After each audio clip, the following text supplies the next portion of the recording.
اکابر پرستی کے لیے جہنم میں جانے کے لیے تیار۔ حافظ ارشد دہلی انڈیا سے ہمارے دوست ہیں، تو وہ کہتے ہیں کہ ہمارے ایک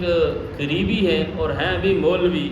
میں نے ان کو قرآن مجید کی آیت دکھائی تو وہ کہتے ہیں قرآن اپنی جگہ پر، لیکن میں اکابر کو نہیں چھوڑ سکتا، اور اکابر کے پیچھے میں جہنم میں جانے کے لیے تیار ہوں۔ تو آپ اس کے لیے کہیں آمین، بھی اللہ تجھے جلدی پہنچائے۔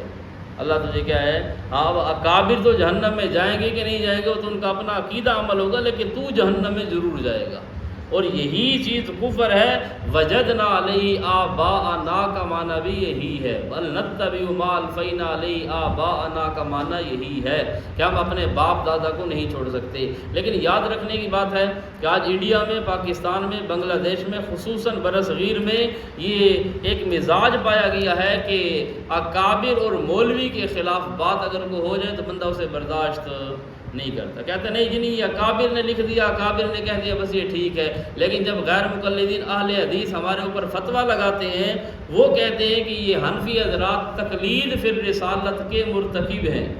اور شرک فی الرسالت کا ان کے اندر جرم ہے کہ یہ تقلید کرتے ہیں۔ لا الہ الا اللہ محمد رسول اللہ کلمے میں پڑھا تھا اور یہ ساری باتیں ابو حنیفہ کی مانتے ہیں، لہذا یہ مشرک ہیں۔ تو وہاں پر دیوبندی بریلوی سارے جواب یہ دیتے ہیں کہ ہم امام ابو حنیفہ کی تقلید ان مسائل میں کرتے ہیں جو مسائل غیر منصوصہ ہوں، جو مسئلہ قرآن و سنت میں واضح طور پر موجود نہ ہو، وہاں ہم حضرت امام ابو حنیفہ کی بات کو مانتے ہیں، لیکن جو مسئلہ قرآن و سنت میں واضح طور پر ہو وہاں پر ہم امام ابو حنیفہ کی تقلید نہیں کرتے۔ یہ بات کہتے ہیں نا، لیکن یہاں پر جو آدمی کہے کہ میں اکابر کو نہیں چھوڑ سکتا، بھائی ہم تو امام ابو حنیفہ کی تقلید بھی عقائد میں نہیں کرتے۔ جہاں پر قرآن و سنت کا واضح مسئلہ آ جائے وہاں پر امام ابو حنیفہ کی تقلید نہیں، اور اگر کوئی مقلد یہ کہے کہ قرآن کی آیت آ بھی جائے پھر بھی میں قرآن کو چھوڑ دوں گا، امام ابو حنیفہ کو نہیں چھوڑ سکتا، ایسا حنفی پکا کافر ہے، اور ایسا دیوبندی بھی پکا کافر ہے جو کہ میں قرآن کو چھوڑ دوں گا لیکن اکابر کو نہیں چھوڑ سکتا، اور ایسا اشاعتی بھی پکا کافر ہے جو کہ قرآن کی آیت ہے، ترجمہ بھی یہی ہے، مطلب بھی یہی ہے، لیکن میں قرآن کے ہوتے ہوئے اپنے فلاں بزرگ کو نہیں چھوڑ سکتا، ایسا بندہ مسلمان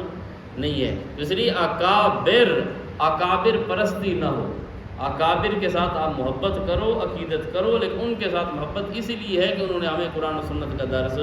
دیا۔ اگر ان کی کوئی بات قرآن کے خلاف ہو تو اس کا طریقہ کار یہ ہے کہ آپ کہہ دو کہ یار یہ میرے اکابرین کی بات ہو نہیں سکتی، یہ ادخال الباغیین ہے، کسی باغی نے لکھ کر اکابر کے ذمہ لگا دیا ہوگا، یا آپ یوں کہہ دو کہ یہ اکابر ہو سکتا ہے بھائی بھول گئے ہوں،